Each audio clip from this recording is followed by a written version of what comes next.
नमस्कार दोस्तों, स्वागत है आपका हमारे इस YouTube चैनल में।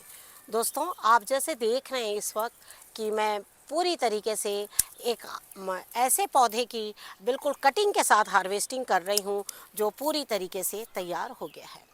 हालांकि इसकी हार्वेस्टिंग हम और पहले भी ले सकते थे, लेकिन नहीं लेने की वजह ये थी कि कुछ फलियों में दाने थे और कुछ फलियों में दाने नहीं थे। लेकिन इस वक्त जब मैं इसकी हार्वेस्टिंग कर रही हूँ तो अब ऐसा हो गया है, जो पुराने फलियाँ हैं वो हल्की सी सूखने लगी है। लेकिन जो हल्की सूख रही है ना, कि हम उन्हें बिल्कुल रात में पानी में भिगो देंगे और सुबह ये वैसे ही रहेगी जैसे आपकी ताज़ी फलियाँ हैं। और यही वजह है कि मैंने इनकी हार्वेस्टिंग में थोड़ा सा टाइम लगाया है। आप देख सक रहे हैं कि ये वाली जो लता है ना, पूरी तरीके से इसमें अच्छी तरीके से अरहर तैयार हो गई है। लगातार जब आप अपने गार्डन में ऑर्गेनिक पद्धति से गार्डनिंग करेंगे तो आप देखेंगे कि एक समय आपकी मिट्टी इतनी अच्छी हो जाएगी कि आप सोच भी नहीं सकते हैं कि आपके गार्डन में इतनी अच्छी अरहर जो है वो निकलेगी। अब इन अरहर की फलियों को मैं दाने निकाल के इसे बिल्कुल जल्द से जल्द स्टोर करूंगी और साथ ही इसमें से बीज जो हैं वो भी मैं इसमें से रख लूँगी। अरहर के बीजों के लिए आपको कहीं नहीं जाना है। इसी तरीके से आपको मार्केट में भी मिलते हैं, या कई बार जो देसी अरहर दाल बिक्री करते हैं मार्केट में लोकल लोग, आप देखना उनके पास भी कुछ बीज अरहर के ऐसे होते हैं जो आप अपने गार्डन में लगाएंगे तो बिल्कुल आसानी से हो जाएंगे। और अभी आप जैसे देख रहे हैं कि हम इन्हें कैंची से बिल्कुल मैं इनको निकाल रही हूँ। कैंची से निकालने की वजह यही है कि अब ये जो डाल है ना, इनमें फल नहीं आएंगे। अब इसमें वापस जो है वो कंसियां बन रही हैं, और कंसियां का मतलब नई कोपलें निकल रही है।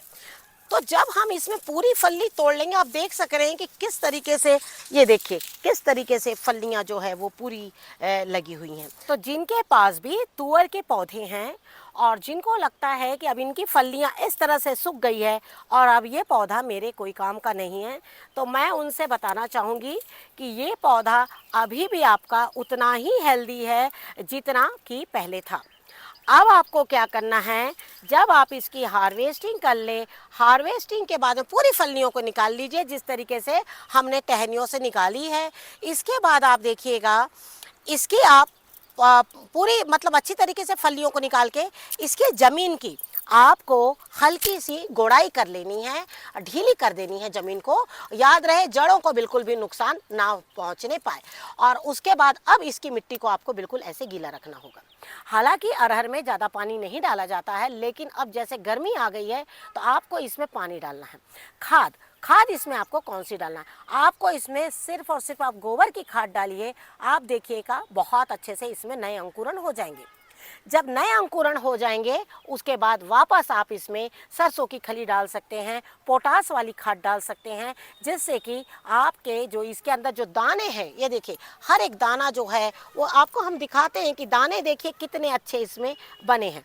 तो आपको दानों के लिए पहले हमें कभी भी जब पौधा बड़ा हो जाता है, नई कंसियाँ आने, तो गोबर की खाद डालिए। ये देखिए दाने बहुत अच्छे बने हुए हैं। तो इस तरीके के दानों के लिए फिर आप एक बार सरसों की खली का इस्तेमाल बिल्कुल कर सकते हैं। कभी भी कंटेनर्स के ऊपर में ध्यान ना दें कि मेरा कंटेनर कितना महंगा है, और आपको यही चीज़ दिखाने के लिए हम इस कंटेनर में बराबर सब्जियां लगाते हैं। और आप देख सकते हैं कि ये कंटेनर में किस तरीके से बिल्कुल सब्जियां जो है वो लगी हुई है। कभी भी हम सोचते हैं कि सब्जियां जो है वो हम अच्छा कंटेनर लेंगे तो हमारी सब्जियां होगी, ऐसा नहीं होता है। कंटेनर्स को देखकर कभी भी सब्जियां नहीं आएगी आपके गार्डन में।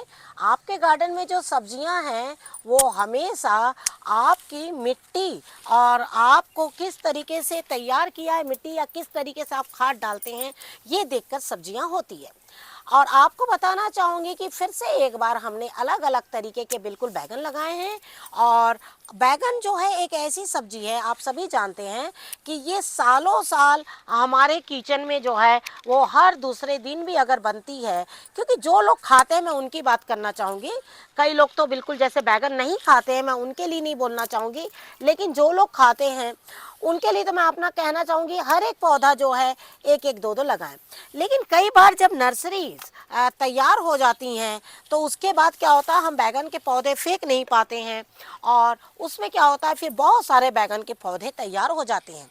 जैसे इस बार हमारे गार्डन में ब्रोकलीज तैयार हुई हैं, लेकिन हमने ज़्यादातर इस बार बैगन को अलग अलग वैरायटीज़ में लगाया है और आपको और भी ऐसे पौधे दिखाते हैं। साथ ही हमने हाल ही में एक वीडियो शेयर किया था और उसमें बताया था आप लोगों को कि बैगन के पौधे की मिट्टी को किस तरीके से रखना है, उसमें कब पानी डालना है, जिससे कि आपके बैगन के पौधे से बैगन जो है वो ज़्यादा से ज़्यादा मात्रा में निकल सके।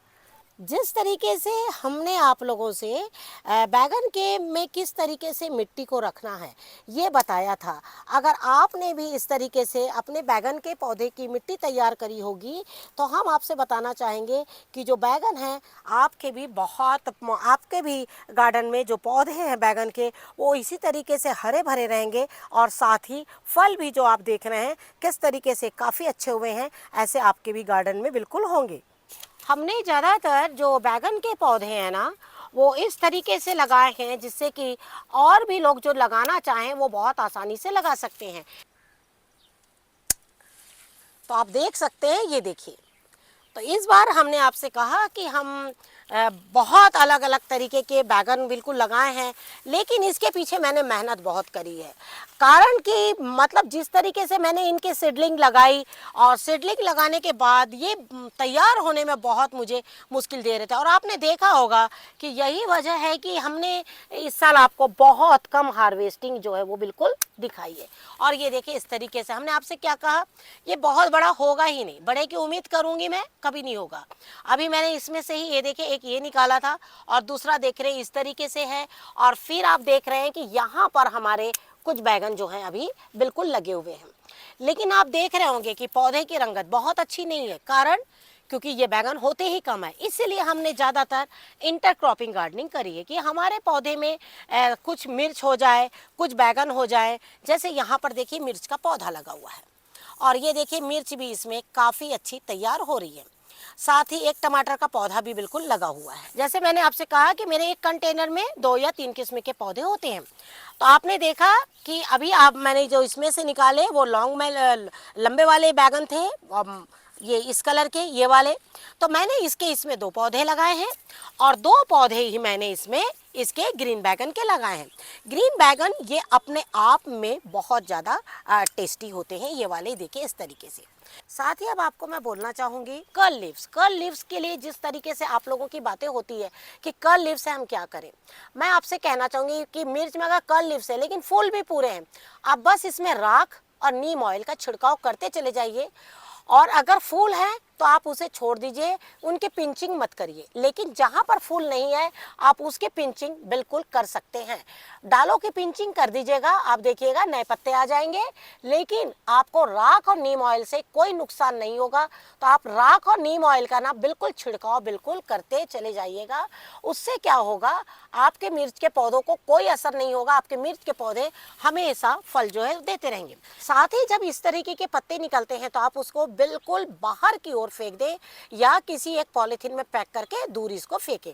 इसको अपने गार्डन में नहीं डालें, क्योंकि इसमें क्या होता है जब लीव्स जो कर्ल होती है ना तो इसमें यहाँ पर सफ़ेद मकड़ी जो होती है वो अपना जाल बनाती है और वो बैक साइड से ही आपके जो है कीट जो है होते हैं। तो जब आप इसमें राख डालते हैं ना तो थोड़ा उलट पलट कर और राख डालें। राख जो है ऑर्गेनिक पद्धति में सबसे अच्छा साधन है। अगली चीज़ है हमारी ब्रोकली। और आपको बताना चाहूँगी कि जैसे जैसे आप देख रहे हैं गर्मी हल्की हल्की पड़ने लगी है और अब ब्रोकलीज जो हैं आप देख सकते हैं, कुछ ब्रोकलीज लेकिन अभी भी बहुत अच्छी हो रही है गार्डन में, उनके फूल जो है वो बहुत छोटे हैं।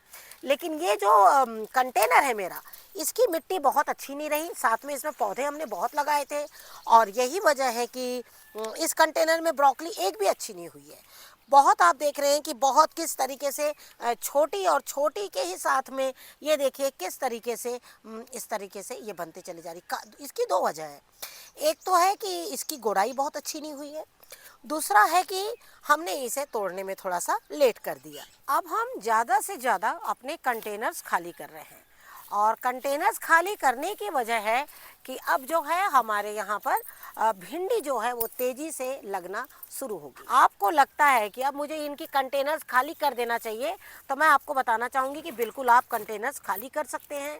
अब सब्जियों में आप कौन सी सब्जी आप पहले लगा सकते हैं। आलू का कंटेनर, अगर आपने आलू लगाया है तो आलू के कंटेनर को अभी आपको बहुत ज़्यादा मिट्टी सुखाने की ज़रूरत नहीं, कुछ नहीं, क्योंकि हमने हाल ही में इसमें जो है आलू लगाया था। इसमें हमारे कुछ और भी पौधे थे, उनके साइड में हमने कुछ आलू लगा दिए थे, 1 या 2 ऐसे डाल दिए थे। लेकिन अगर मैं इन्हें नहीं निकालूंगी ना तो ये क्या होगा, फिर से इसमें पौधे जैसे आ जाएंगे। और ये देखिए, कुछ छोटे कुछ बड़े, देखिए बहुत अच्छे आलू बने हुए हैं। कद्दू है, लौकी है, ये सब के जब कंटेनर रहते हैं ना तो आप क्या करें, उनमें 1-1, 2-2 आलू जो आपके किचन में अंकुरण होते रहते हैं ना, तो उनको लाए और लगा दिए। मैं ज़्यादातर आलूओं को भिंडी के साथ लगाती हूँ, क्योंकि हमारी जो भिंडी है ना वो बहुत दिनों तक के रहती है। मतलब कि हम दिसंबर जनवरी तक भिंडी को बिल्कुल लेते हैं। और अभी आप देख रहे हैं वापस मैं इसमें भिंडी ही लगाने जा रही हूँ। तो मतलब पहले हो गया इसमें भिंडी, फिर हो गए आलू, और आलू के बाद में वापस हो गई भिंडी। तो इस तरह से आपकी मिट्टी को क्या हो गया, बदलाव हो गया। तो हमें मिट्टी को किस तरीके से बदलना है, इस तरीके से बार बार आपको कंटेनर बदलने की ज़रूरत नहीं पड़ेगी। अभी भी इसमें कुछ आलू होंगे, लेकिन इस साइड के हमने आलू अभी नहीं निकाले हैं। और आलूओं को धीरे इसलिए निकालना पड़ता है क्योंकि ये जो है अपने लग जाने से करनी ना आलू खराब हो जाते हैं। ये दूसरा कंटेनर है जिसको मैं बिल्कुल खाली कर रही हूँ। और अभी आप देख रहे हैं इसमें आलू अभी बहुत जमेंगे। अगर आपके पास इस तरीके से है कंटेनर, और अगर आपके पास कंटेनर खाली नहीं है, आपको जगह की कमी है, तो आप आलू निकाल सकते हैं। लेकिन अगर आपके पास कंटेनर है, जगह है, और आपके पास में भिंडी के पौधे भी तैयार नहीं है, तो आप कंटेनर को कुछ दिन बिल्कुल इसी तरीके से छोड़ दीजिए। और ये देखिए इस तरीके से यहाँ पर सब गिरे हैं आलू, ये देखिए, और इतने सुंदर लगते हैं मानो ये बिल्कुल मोती की तरह है, छोटे छोटे इस तरीके से। आलू हो गया, अदरक, कंददार सब्जी, शकरकंद, ये सारी सब्जियां मेहनत बिल्कुल नहीं लेती। एक बार आपको मिट्टी तैयार करनी है और उन्हें लगा देना है, और फिर आपको इसमें कुछ भी डालने की ज़रूरत नहीं है, कोई खाद नहीं, कुछ नहीं। जैसे आप भिंडी के लिए 15 दिन लेट हो रहे हैं मान लीजिए, तो आपको क्या करना है, अगर आपने छोटे छोटे कंटेनर्स में भिंडी लगा ली पॉलीथीन बैग में, तो 15 दिन आपकी पॉलीथीन बैग में रहेगी भिंडी, और उसके बाद में 15 दिन के अंदर आपकी यहाँ से सब्जी हार्वेस्ट हो जाएगी, जिस तरीके से हम आलू हार्वेस्ट कर रहे हैं। उसके बाद 3 दिन मिट्टी आपकी सूख जाएगी, क्योंकि अभी गर्मी पड़ने लगी है, 3 दिन से ज़्यादा लगता नहीं मिट्टी सूखने में। और उसके बाद आपका एक पॉलीथीन बैग में 15 दिन का पौधा हो जाएगा। ये छोटी छोटी चीज़ें जो हैं आपके बहुत काम आएगी, और आपकी गार्डनिंग जो है वो बहुत कुशल हो जाएगी। तो आप जैसे देख रहे हैं कि हमने इस तरीके से इतने आलू हमने निकाले। अगली चीज़ है हमारे टमाटर। आप टमाटर देख सकते हैं कि बहुत अच्छे जूसी तैयार हो रहे हैं। और अब हम चाहते हैं कि टमाटर हमें बिल्कुल गर्मियों में जिस तरीके से मार्च के महीने में मिल रहे हैं, उसी तरीके से ये जो टमाटर है हमें अप्रैल और मई तक के मिलते रहे। स्ट्रॉबेरी हम बिल्कुल 1-1, 2-2 बिल्कुल तोड़ते चले जा रहे हैं, और ये हम अपने हर हार्वेस्टिंग में आप लोगों को बता रहे हैं। हालांकि ये बहुत ज़्यादा मात्रा में नहीं निकल रही है, 3, 4, 2 बस इस तरीके से, क्योंकि इसमें फल बन रहे हैं, लेकिन दोपहर की तेज़ गर्मी से ये सूख जा रहे हैं। अगली चीज़ है हमारी धनिया। और आप देख सक रहे हैं कि धनिया हम लगातार आप लोगों को दिखा रहे हैं, कभी बीजों को लगाते हुए, कभी इस तरह से हार्वेस्टिंग करते हुए। और अभी भी आप देख रहे हैं इसमें फूल जो है बिल्कुल नहीं आए हैं। और फूल नहीं आने की वजह क्या है, क्योंकि धनिया जो है वो बहुत अच्छे से ग्रो हो रहा है। और उसके साथ ही आप देख सक रहे हैं कि लेंथ हो इतनी है इसकी, लेकिन बीज अभी नहीं आए, और मैं चाहूँगी कि थोड़े दिन बीज और भी इसमें ना बने। तो जैसे ही आप धनिया की हार्वेस्टिंग करते हैं, बिल्कुल गोबर की खाद का पतला पानी इसमें बिल्कुल डाल दें। तो जैसे आपने देखा कि हमने केल की साग, राहर की फली, तुअल, धनिया, टमाटर, ब्रोकलीज, साथ में बैगन और आपके आलू हमने निकाले। और जैसे आप देख रहे हैं हमने आलूओं को धो लिया, हल्का ही धोया है, और ये मिट्टी हमने इसमें निकाल दी। अब मिट्टी हम आपको बताना चाहेंगे, मिट्टी ऐसा नहीं है, आप कोई भी मिट्टी ले सकते हैं। और आप देख रहे हैं इसमें है हमारी गोबर की खाद। साथ ही आपने देखा कि हमने इस बार थोड़े हरे आलू निकाले, कारण कि इस वक्त हमें हरे पत्तों की ज़रूरत है। हरे पत्ते हम किस खाद में डालेंगे वो भी हम आपको बताते हैं और कितने बड़े में डालेंगे। ये देखिए इस तरीके से नीचे उपले हो गए हैं, ऊपर हमने ये हरी पत्ते डाल दिए हैं। इस तरीके से आप सारे आलूओं को लेकर और अच्छी तरीके से इन्हें बिल्कुल कूट लीजिए। मतलब कूटने का मतलब है आप ग्राइंड करके डाल सकते हैं, जैसे भी डाल सकते हैं। देखिए इस तरीके से ये आलू डाल दिया, और कोई भी फल के छिलके, चाहे केले का हो, अनार का हो, जो भी हो, ये देखिए इस तरीके से डाल दिया। इसमें आपको क्या करना है, एक मुट्ठी मिट्टी डाल दीजिए इस तरीके से। लेकिन मेरे पास ये पानी है और ये आलू का ही धोया पानी, इसमें मिट्टी है पूरी। इस तरीके से मैं मिट्टी डाल दे रही हूँ। अब आप इसको पूरा भर दीजिए। अब इसे पूरा फुल कर देंगे हम, और फुल करके इसे ढक कर और बिल्कुल छांव में रख देंगे कम से कम 4 दिन के लिए। 4 दिन आप चेक कर लीजिए, तीसरे दिन भी कहीं महक तो नहीं आ रही है, क्योंकि जब हम गोबर की खाद में मिट्टी डाल देते हैं तो मिट्टी से क्या होता है, इसमें एक महक आ जाती है। इस खाद को कभी भी बहुत लंबा टाइम तक के नहीं रखना है, इसे 5वें दिन या 6वें दिन बिल्कुल खाली कर दीजिए। 4 से 5 दिन में ये पूरी तरीके से गल जाएगा और इसमें आपको कुछ भी नहीं डालना है। अब इसमें कौन सी खाद पाई जाएगी, इसमें पूरी तरीके से आपको नाइट्रोजन मिलेगा। 15 से 20 दिन का जब पौधा हो जाएगा, ज़्यादातर हम आपको बताते हैं कि 20 दिन के बाद आप बिल्कुल खाद इसमें डाल सकते हैं। उसके बाद आप क्या करिए, इसमें आप आराम से बिल्कुल भी जो हमने खाद बनाई है ये खाद आप इस पौधे में डाल सकते हैं। अब ठीक 5 दिन बाद मैं उस खाद को अपने इन पौधों में डालूंगी।